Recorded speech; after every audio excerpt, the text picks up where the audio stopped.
So PPC is great because it's an AdWords, and you're not quite sure on how those goals are being tracked. Don't worry, this is a cross industry. Studies show that 83% of leads are not actually sales ready. And 65% of business-to-business buyers only engage with a vendor sales rep after they've already made a purchase decision. So this shows the need to actually nurture your leads once they engage with you on your website. And companies that excel at lead nurturing generated 50% more sales-ready leads at a 33% lower cost. So today, we're going to pull back the curtain to see how Google Analytics and AdWords share conversion data and how to identify different conversion counts and attribution models. We're going to learn how to build the right PPC messaging and strategy for each entry point of the customer journey. And we're going to find the best content for micro conversions that actually lead to macro conversions and how to augment your strategy with CRM and marketing automation platforms. Amy now is going to walk us through a conversion tracking primer. All right, thanks, Jesse. So we're going to try and make up for a little bit of lost time here. But basically, this is Conversions 101. We're going to look at what a conversion is, how it's tracked, how you find value for it, and why there are sometimes differences in reporting, and how attribution affects our total conversions. So a conversion happens when someone clicks your ad and then takes an action that you've defined as valuable for your business. And the key here is you've defined. So a conversion really can be anything that you want it to be, as long as you can track it. So just for fun, we're going to do an example of, imagine you have a school that teaches people how to make violins. So your business goal is to profitably enroll students, fill your classes, and produce successful graduates who find work. So you don't have classes online, but you do have an application process online. So someone could pay $200 and fill out the application forms right from your website. So this would be a conversion goal. Anytime someone applies online, this is a success, and you want to track it and repeat the marketing efforts that led there. But you also know that there aren't many people who come straight to your Apply Now page and apply. They have to know who you are first. You also offer open houses, and when someone attends an open house, they meet your staff, they learn more about the process of going to violin school. That's going to help them decide that it's a school for them and lead to an application. So open house registration would be another conversion goal. Now, some people find the open house landing page and still don't sign up right away because they don't want to invest the time and commit to the travel. So they still need to get, you could say, warmed up a little bit before they make that decision.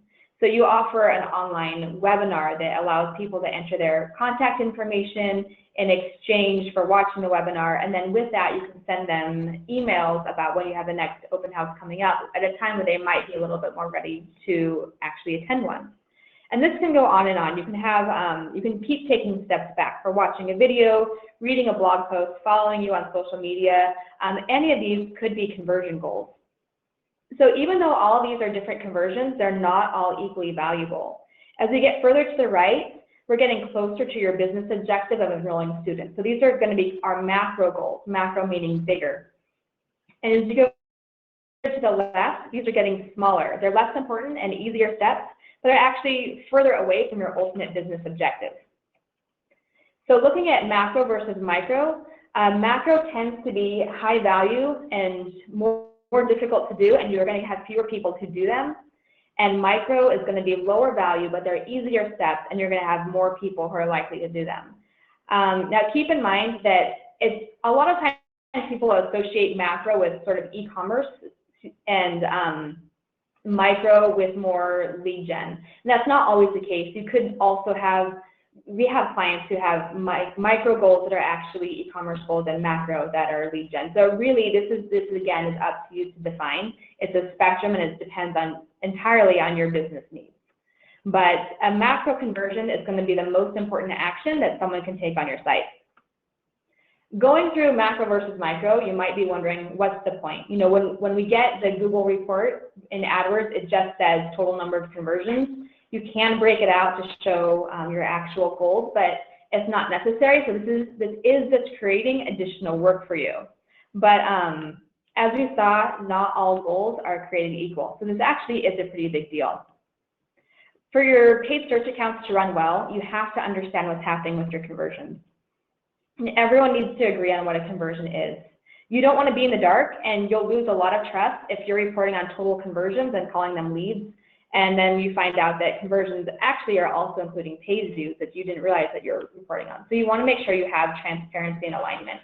You also want to treat the goals properly so that they're set up for success. This can be a little bit difficult to get right, but if you have a long sales cycle, then your macro goals that could take people longer to accomplish, you may need to change the conversion window or assign them with higher conversion values in order to make sure that they're properly credited. And then you also want to set expectations. Just because someone downloaded a white paper doesn't mean that they want to be contacted by your sales department. And sometimes that information needs to come from you. You might need to be pushing back and educating your team about what they should be doing after you collect the leads. So to help you better understand your conversions and to define your goals, we're giving you free access to our conversion tracking audit.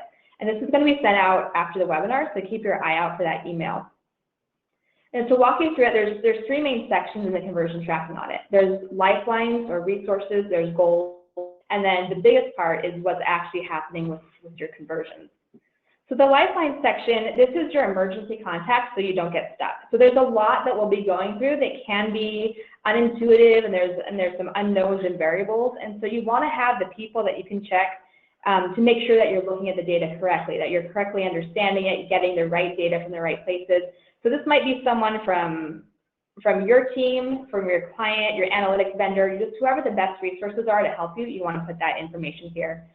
With their name and contact info. And then you also want to have links to and your IDs for your AdWords account and Google Analytics so that you're not hunting down login information each time you want to access this, but you just have it all in the same place. Now, for the conversion tracking section, this is going to be basically two parts. There's finding the data and evaluating the data. So we're going to look at finding first. So that's on the left column, you see those different attributes of conversion name, source, conversion window, pages, and goal description. So we're going to be looking at that part initially, and then we'll look at how to evaluate it. So it's time for a treasure hunt because this does not all exist in the same place, unfortunately.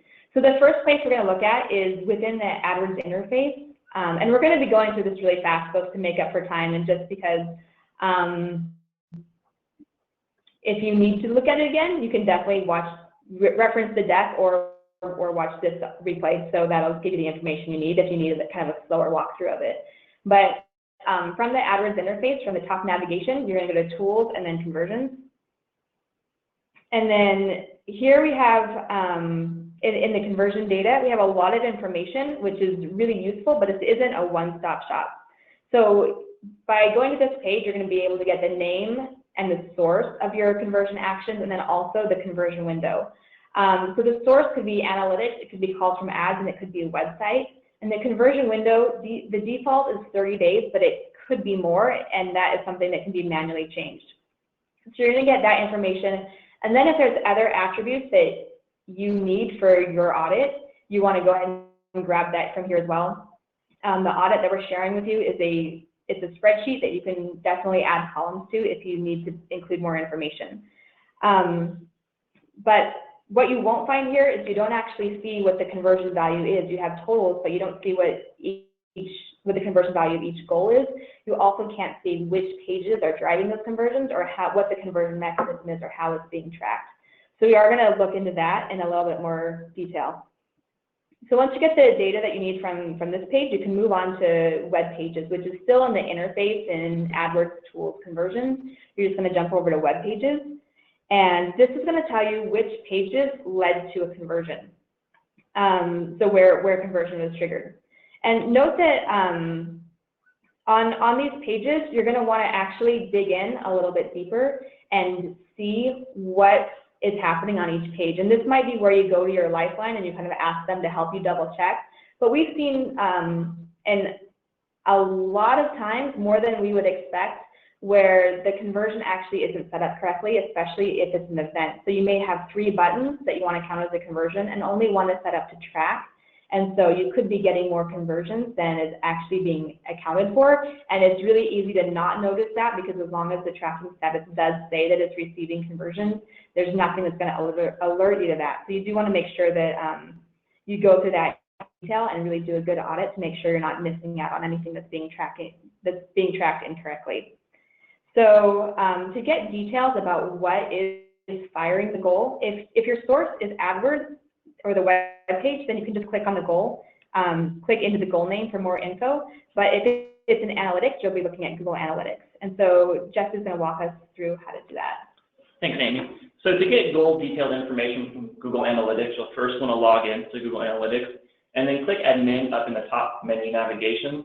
From here, you'll see this screen, and then you'll want to go ahead and click on Goals. And this is going to show us the conversion mechanisms.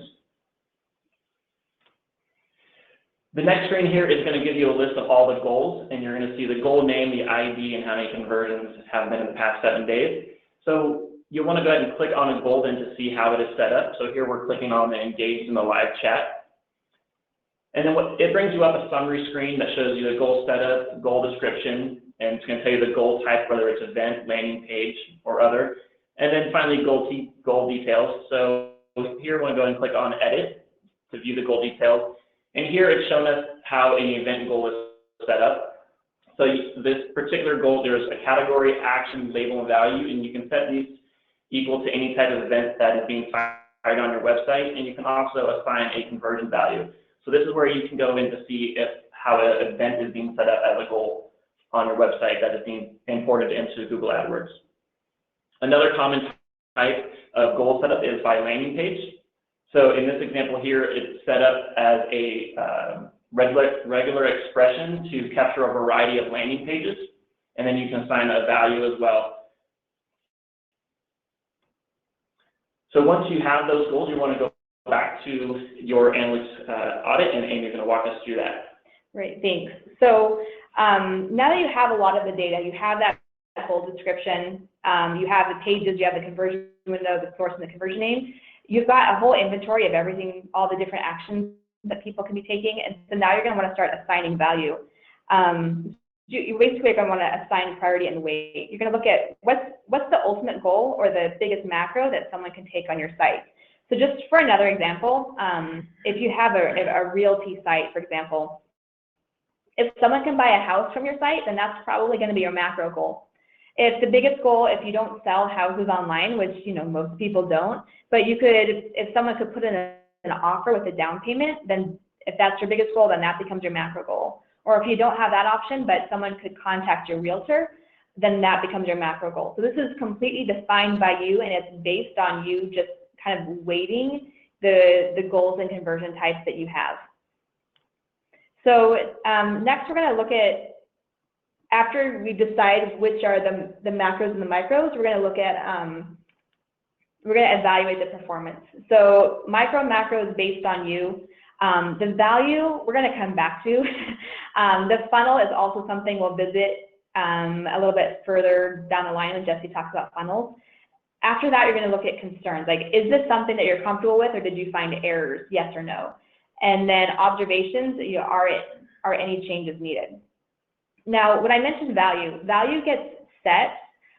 It's either imported from Google Analytics, or it can be set up to actually, if you're doing e-commerce, it can capture the value of the sale, or it can be something that's assigned by you. And this often gets overlooked, understandably so, because when people are setting up their goal, they don't actually know the value because you don't know how it's going to perform yet. So a lot of times it gets set as a 1 or a 0 or some random arbitrary number and doesn't get revisited.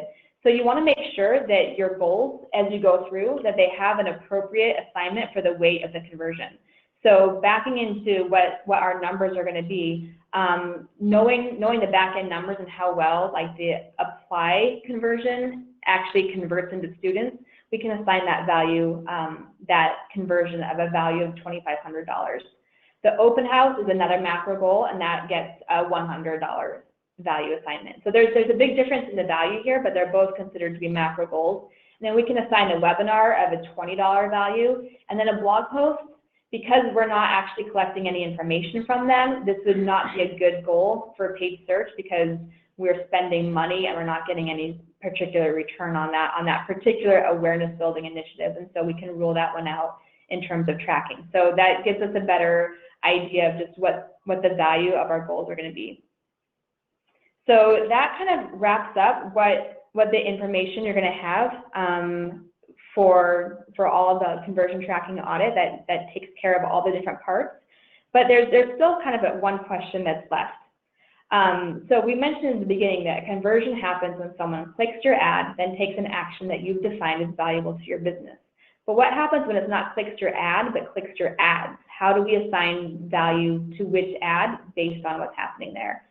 So looking at an example again, if someone's looking at an ad for our violin making school, a paid search ad, they click on it to get the free guide, they fill out the form to get a guide, and they get added to lead nurturing. They get an email letting them know when there's a webinar near them, an open house near them. They sign up for it and attend the open house that way. So pretty straightforward. Then there's another person who sees that same ad, fills out the guide. Then they also see a remarketing ad to watch the webinar, and they click on that and they watch the webinar. And so they're encouraged to fill out another form to be able to access the webinar. And then they know that there's an open house coming up, but they can't remember the details about it. So they just go ahead and do another search, and they see an ad for it and click on the ad. So here they've interacted with 3 different ads before they end up at the open house. So the question is, which ad gets credit for the conversion? And it's not an easy answer. So attribution modeling attempts to figure that out. It basically is looking at where to attribute the credit, and it's not a cut and dry process. Attribution modeling is like drinking. If you had 3 beers and mojito, which one got you drunk? So it's a bit complicated. And to help with this, there are actual models that will help you attempt to give credit where credit is due. And none of these is a perfect model, but the nice thing about it is when you decide on a model and you use it consistently, then at least you're able to consistently apply those same rules, and the same thing works out every time. So the most common one is going to be the one you see on the right, the last click conversion. This is where all the credit goes to the final click, and it's the most common. So people heard your radio ads, they saw your billboards, they ultimately clicked on a paid search ad that led them to convert, and then the paid search gets credit. Like that's just how it often shakes out. On the very left side is the first click attribution model, where the first click gets all the credit, and this is focused on initial awareness. So if you're running display ads and that's your baby, then you're probably a much bigger fan of first click because it does generate that initial awareness. The 3 steps in the middle all share credit for conversion. So time decay, you get more value for the conversion as it gets closer to the final. Linear is an equal weight across each of the touch points. And then the last one is position-based, which is the first and last click split the conversion value. So understanding what your model is going to help you reconcile why there might be differences in what's being reported on from different sources. And even Google and Analytics, it's not a clean, equal system here. There's going to be some differences in the way they're reporting on things too. So the things to keep in mind is the time of attribution. Analytics is looking at the time of goal completion, and AdWords is looking at the time of the last click before the conversion. And then the attribution source, Analytics is looking at the last non-direct click, and AdWords is only looking at whether it came from an AdWords campaign. And then for reporting, you can actually adjust the conversion window within AdWords for up to 90 days. And as we mentioned, the default is 30. So it's something you're going to want to double check. Make sure that if you don't have a reason to change the conversion window, that at least it's consistent. So just to review what we talked about here in this primer, conversions can mean anything, and you need to assign value based on your account objectives. And you can use the conversion tracking audit to uncover key information to build your funnels, which we'll get into later, and make sure that they're working.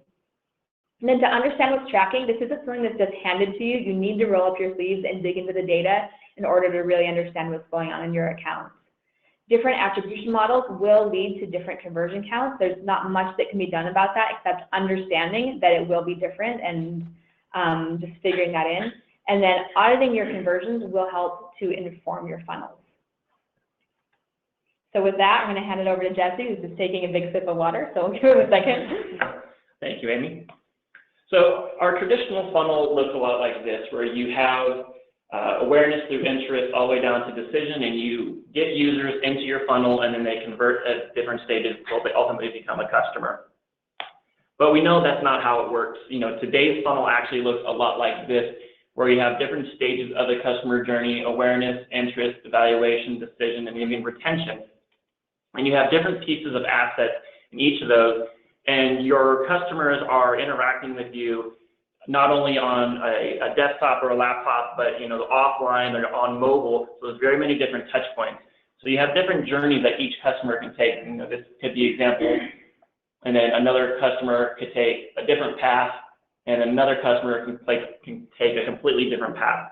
So what we want to do is really bucket in those actions and those different resources into the customer journey. So non-branded paid search, it really touches every stage of the customer journey, and it has its heaviest impact on the awareness through evaluation stages. So on the right, there's an image. Google has a really cool tool that's available that allows you to see by industry and business size how each channel impacts the customer journey. So non-branded solely in the decision stage is often going to lead to a lower conversion rate, and that's simply because you haven't introduced your brand and product and services to the customer yet. They're simply not aware of you yet. So if your purchase cycle is long, you can't expect to seal the deal on the first interaction. You need to introduce your product to them in the awareness when they're looking for a solution to their problem. So you can actually start to use this Google tool to identify the high impact stages and identify what channels are going to be most impactful. Branded paid search, it's also a very important role in the customer journey. You don't want to forget about branded paid search. More often than not, it's in the later stages of the customer journey when people have, been introduced to your brand and they've already researched their problem. They come back to your website with a branded search query. But it can also play a vital role in the early stages of the customer journey if you have other marketing campaigns running, such as TV ads, radio ads, or print ads, where you're just building some awareness. So then branded paid search can play a role in the interest stages. Also, you don't want to miss out on capturing the sale for all the previous marketing that you've done. So if you've already used paid search and other vehicles to introduce yourself to the customer, you don't want to lose that sale. And this is especially important if your brand has AdWords competition. So if other companies are bidding on your brand keywords, or if you have resellers that are also bidding on your brand, you want to make sure that you capture that sale and get the full value of all your previous marketing efforts.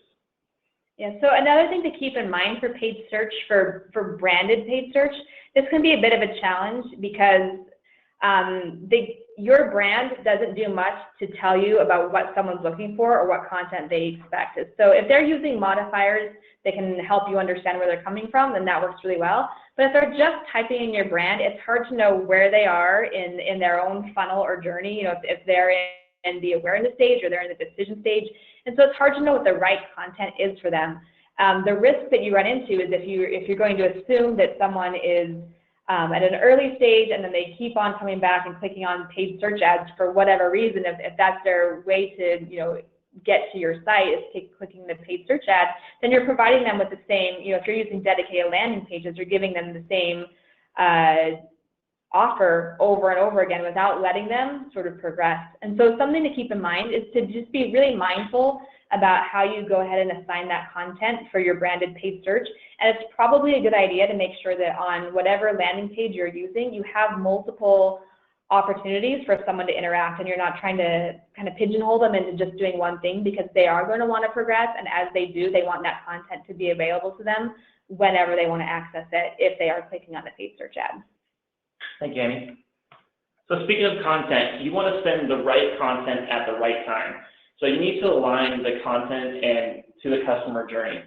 So along with that Google tool, they have another part of it that allows you to see how the different channels interact with each other and how they impact the decision of your customer. So you can actually see here an example of a medium-sized shopping business that social and organic have really good impact in the awareness stages, and then generic paid search is kind of in the awareness and interest stages. And then as we move further along the customer journey, referral, email, display, remarketing is interest. And then in the evaluation stage, it's branded paid search. And then ultimately for the decision stage, either going directly to your website, either through a bookmark or typing your URL in directly. So how do we identify that content and identifying the needs? So each stage of the customer journey is going to have different content that works. So in awareness, you have pieces of content such as a web page, a white paper, contest on social media, podcast. And then as you move further along in the customer journey, you have interests as videos, nurture streams, people clicking on a call extension from your paid ad, webinars. And then in the evaluation, you have free trials, comparison guides, and demos. And so ultimately, they make a decision where they get a quote and they buy from you. They call for a consultation, or they call your call center directly to make a purchase. And then the final piece is retention, which you never want to forget because it's easier to retain a customer than it is to acquire new ones. And that's having support center, wikis, social, and making sure that you have an email newsletter. So using this information will help you fill out the conversion tracking audit, where we do talk about the funnel, like what area, what stage of the funnel is your content most appropriate for, or your conversion. And this is something that a lot of times I think people have a bit of a challenge with. Like they'll be using the decision of get a quote for awareness or for banner ads, and you want to do the best job that you can in making sure that all of your content is appropriate for the right stage of the funnel. Otherwise, you're going to end up with very low conversion rates because people just aren't ready or interested in taking that action that you're asking them to. Right, thank you. So your customer needs, they evolve through the journey. So in awareness, they have an issue or an opportunity. And then in the interest stage, there's a solution to that issue. And then in the evaluation stage, they're ready to start making a purchase. So they're going to make sure that they are getting the right thing. So they're doing comparisons, they're looking at reviews. And then ultimately in the decision stage, they're looking for that branded solution. And then in retention, they're looking just for help and support. So how does this actually look like in terms of keywords that might be used? In the awareness, in this example here, it's someone typing in, "Why do my feet hurt?" And they come across an article that explains that they have a condition known as plantar fasciitis. So they go back into Google and type in shoes for plantar fasciitis, and they find a company that sells specific shoes to help alleviate the pain. So they're about ready to buy, but they want to make sure that they're getting the best. So they go back to Google now and they type in best shoes for plantar fasciitis, and they come across a guide that they can download that reviews all the different types of shoes. And after reading that guide, it reinforces the fact that the brand they wanted to buy was the right one to buy. So now they go back to Google and they type in that brand name plus the product and they make a purchase. And then that company follows up with retention with a newsletter to make sure that they're following up with them. So how do you actually identify those topics per stage to know what types of keywords and content to actually deliver to your customers? There's really 5 ways that you can do this. And the first is keyword research. And there's some resources here such as using Google itself, tools such as SEMrush, WordStream, AdWords. You can use internal searches, so what are people already searching for your website, and also using Wikipedia as a really good resource to find topics to talk about. The next is qualitative data.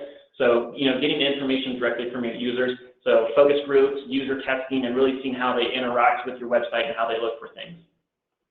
The next is competitor research. What are your competitors doing? How do they talk about the topic?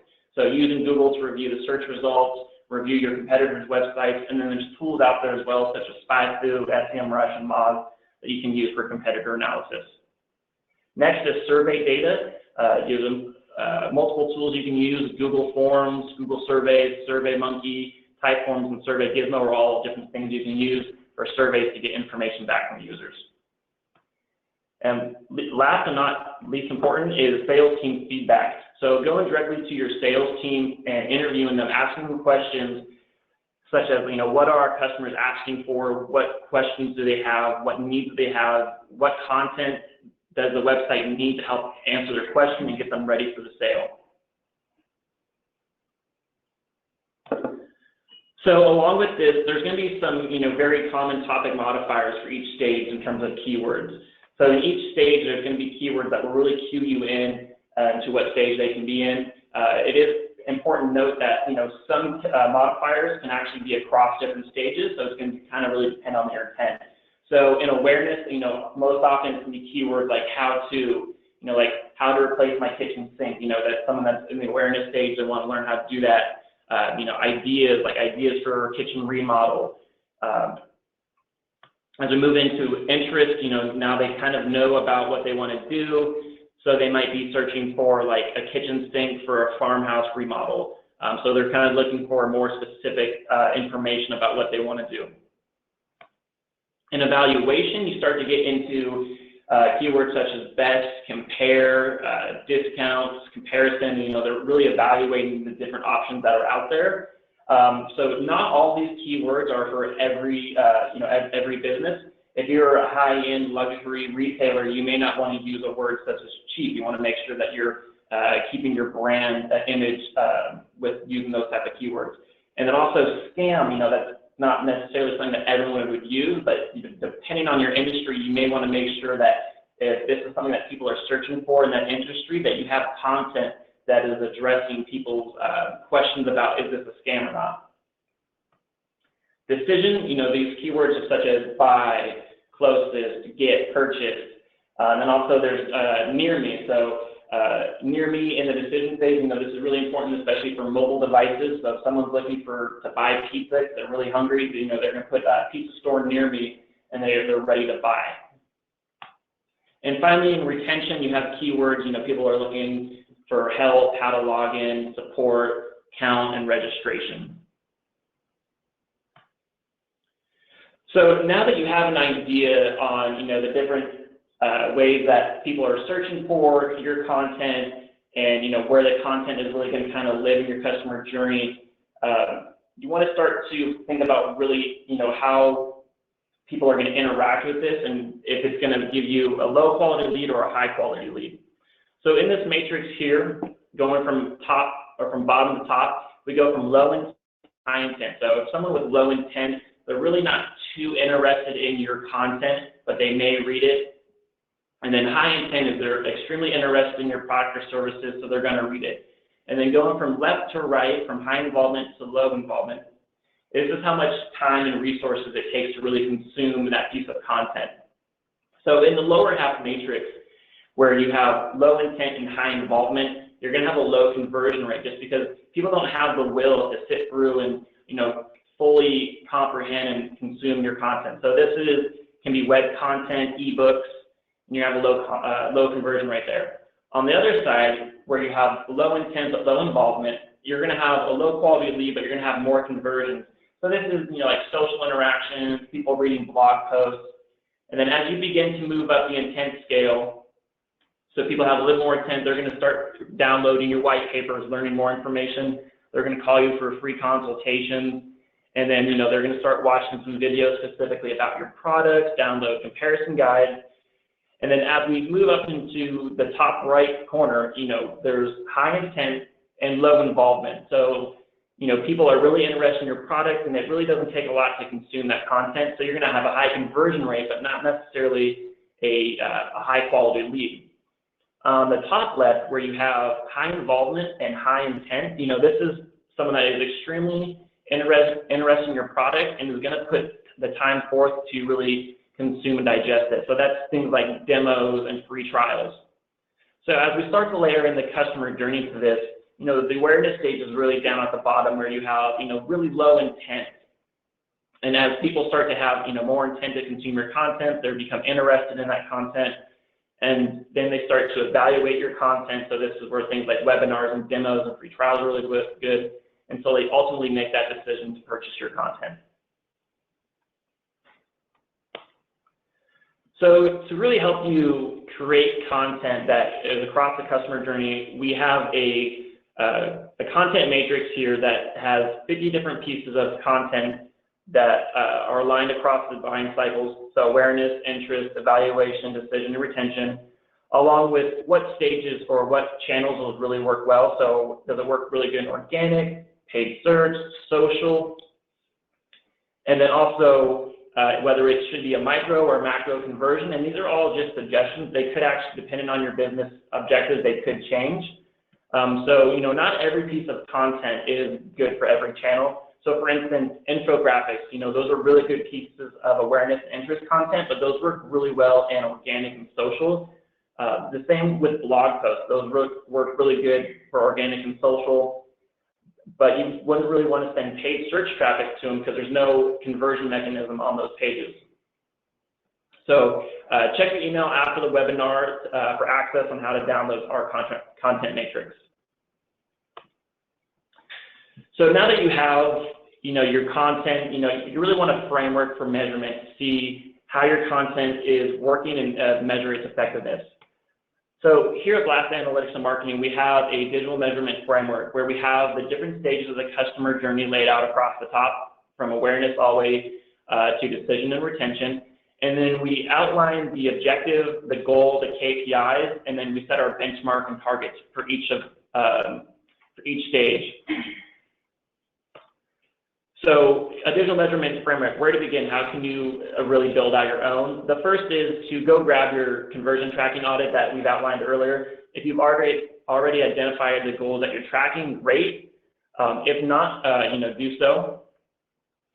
So once you've identified all your goals, are all your conversions macro goals? If they are, you may be asking for too much commitment up front. Identify which stages you need to address and what content and resources you have for those.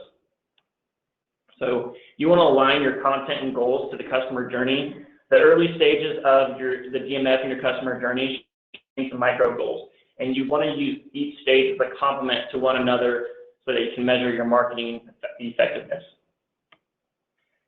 Build awareness early so that you can remarket and nurture your leads, and then continue to use paid search to touch leads whenever and wherever they are to purchase. And for more info on goal setting for the digital measurement framework, we've provided some links here to a slide share and a URL as well. So the conversion funnel in review, paid search can be used in any stage of the customer journey. You want to audit what resources you have for each stage and use the content matrix to help you identify any new content you can create. Macro goal content, while high value, has a low conversion rate. You need micro goal content to interact with customers in the early stages. And develop content to reach customers where and when they are ready. And once your prospects are in your funnel, you want to continue to touch base and educate through marketing automation.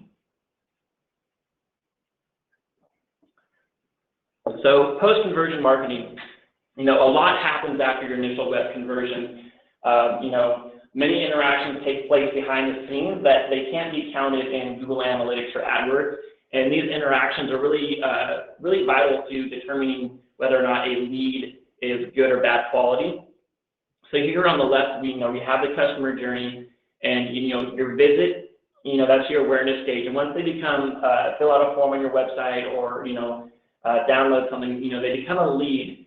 And once they have a lead, you don't want to send them directly to sales. You want to make sure that they're actually what we call a marketing qualified lead. And this is someone that the marketing team has identified as doing certain actions on your website, whether it's downloading a white paper or requesting a tour, that they are now ready to talk to the sales team. So once the marketing team has deemed them an MQL, you send them to the sales team where they're now sales qualified leads. And this is really where that post-web conversion interactions take place. And then once they are sales qualified leads, they become opportunities where they ultimately become a customer. So you can actually visit HubSpot in the lower right-hand corner for some marketing resources, a lot of great things about marketing automation and just inbound marketing in general. So what keeps people moving through the funnel?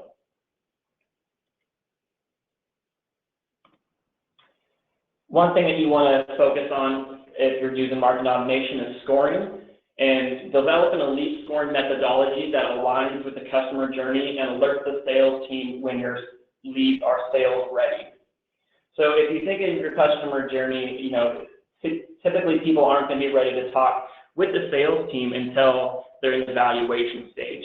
So you want to score certain actions on your website so that when a lead hits a threshold of a certain score, they are then sent to the sales team. So when the sales team reaches them, that they're ready to talk to the sales team, and then the sales team doesn't come back to you and say that that lead wasn't very good quality. So in the lower left-hand corner, there's a guide that you can download from Marketo, their definitive guide to lead scoring. The next strategy that you can focus on is lead nurturing, and lead nurturing really helps you build a strategy to send the right content to the right segment at the right time. So, more than a quarter of marketers get 10 to 20% better response from lead nurture campaigns versus standard campaigns. So lead nurturing essentially is if you know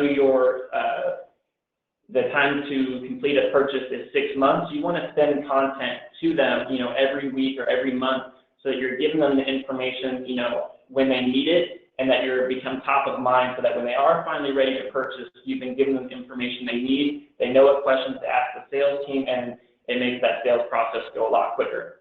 So Pardot actually has a great guide, their complete guide to lead nurturing, which has a link in the lower left-hand corner that you can download. So the marketing automation, so we've touched on these two resources, and we just want to highlight several things to help you get started if you're not familiar with marketing automation. So the guide from Pardot has some really good worksheets available for building out your buyer personas and then identifying any questions, concerns, and content for each stage of the customer journey.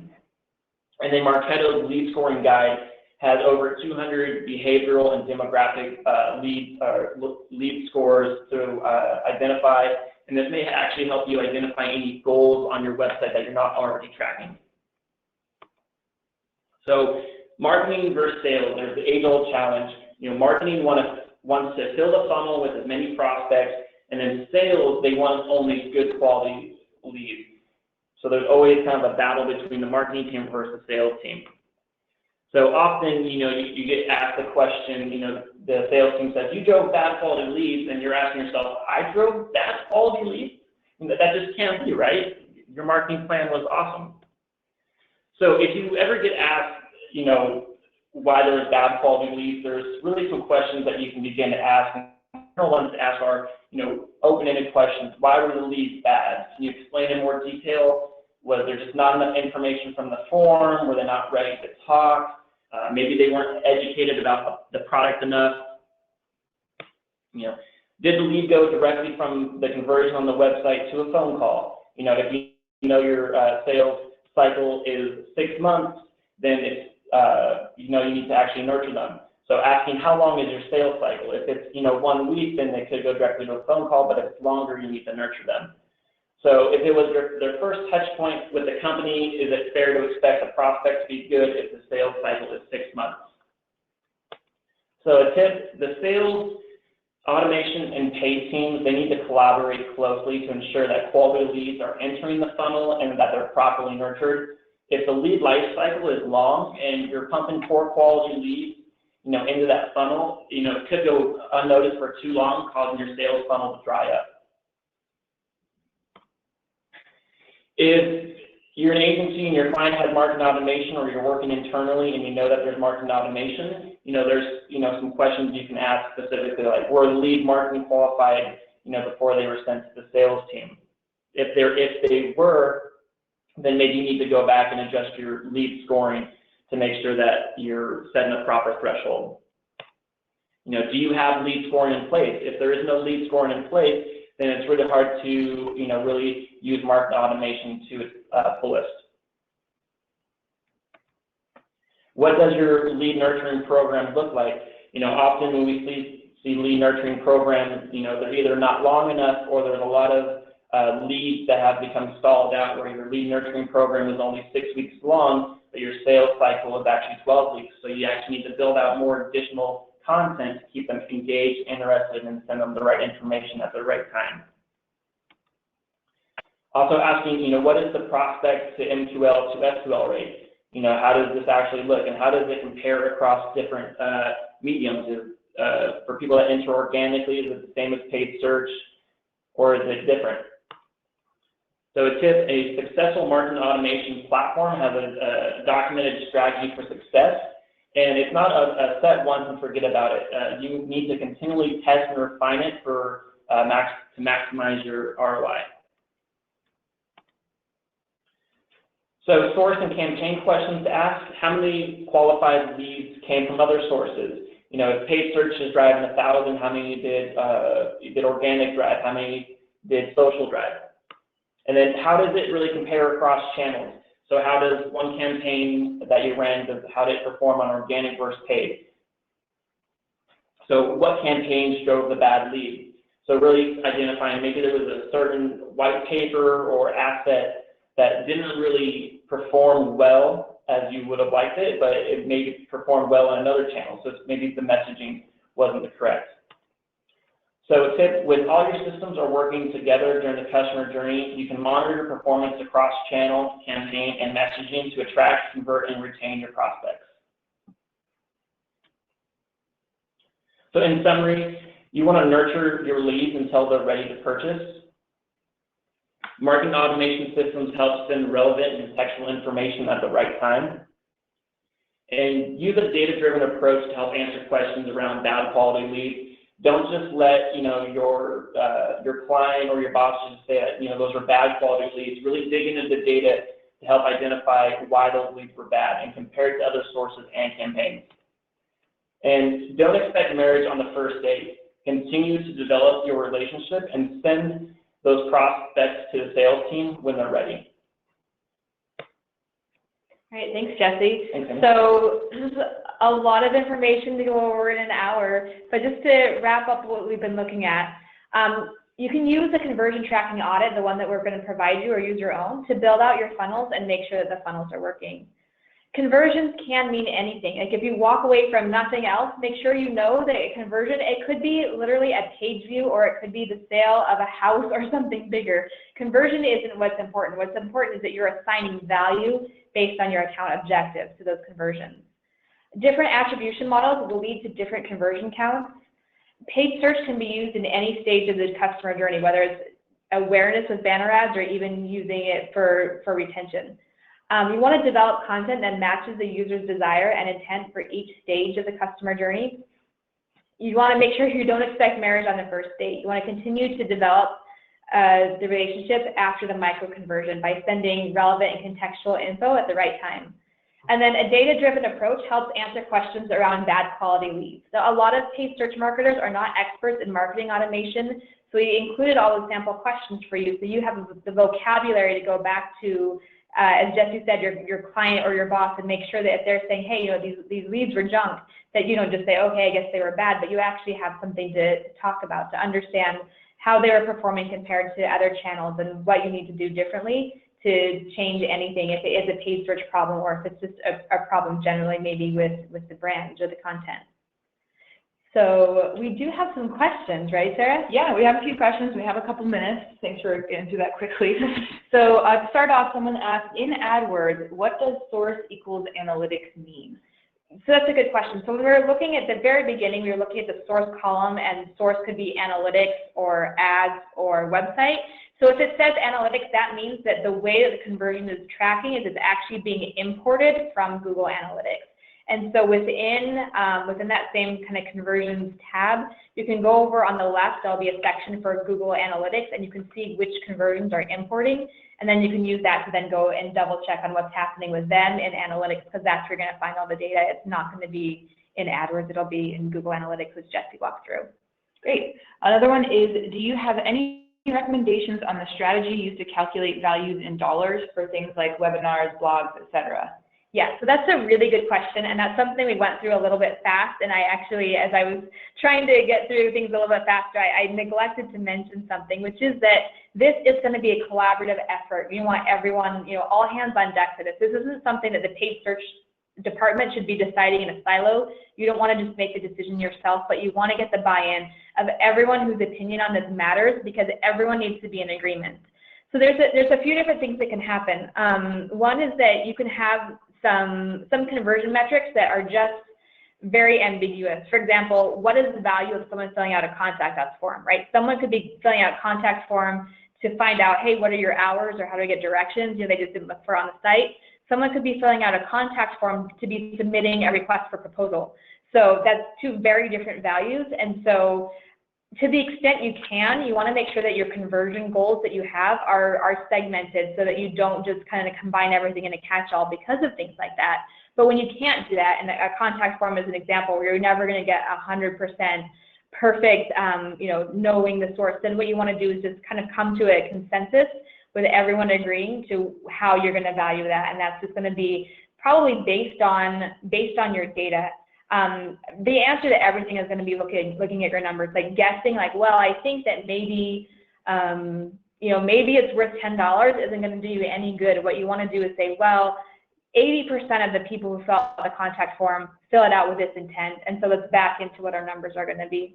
And that's going to be the same answer for really any goal or conversion that you have, is you want to use your numbers to back into what happens. And so if you have a goal that when the goal is completed, even if it's offline, if it's worth $1,000, you want to figure out how many people, what percentage of people who take the step complete that. Or the further back you go with it, with kind of the micro steps, is you're going to want to use that percentage for each of them. So the lifetime value is $1,000. Of the people who click on a paid search ad and submit the form, what percentage of those people are actually qualified to move on to the next step? Of those people, what percentage of them show up for an appointment? What percentage of those people join? And you're going to just take those percentages all the way back to then figure out ultimately what the value is of the conversion. So again, it's always going to be based on your numbers, and not just, you shouldn't just arbitrarily assign something, but just based on how you've seen it work. Great. And then the last one, should I have a form on every landing page?